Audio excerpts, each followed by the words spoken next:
Сәлеметсіздер ме? Біз бүгін осындай балды вафлидің рецептімен бөлісеміз. Бұл вафли өте жұмсақ, әрі дәмді, воздушный болып көтерілетін вафли.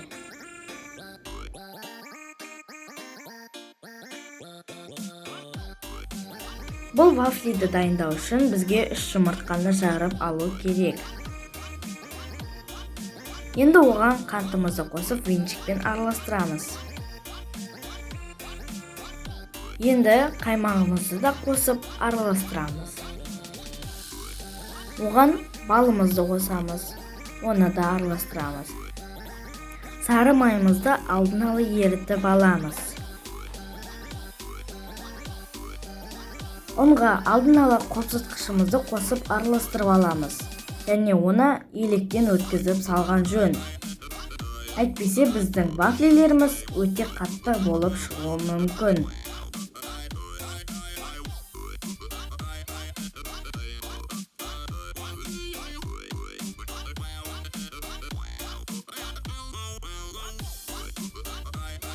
Біздің массамыз осындай болып шығу керек.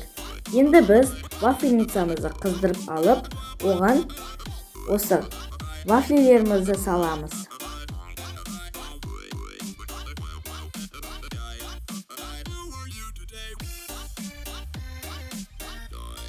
Біздің вафлилеріміз осындай болып пісіп, көтеріліп шығу керек.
Біздің вафлилеріміз осындай болып пісіп шығу керек.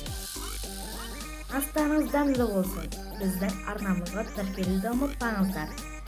Біздің арнамызға тіркеліп, видеоларымызға лайк басып, комментарий жазуды ұмытпаңыздар. Біздің арнамызда жаңа видеолар күтіңіздер.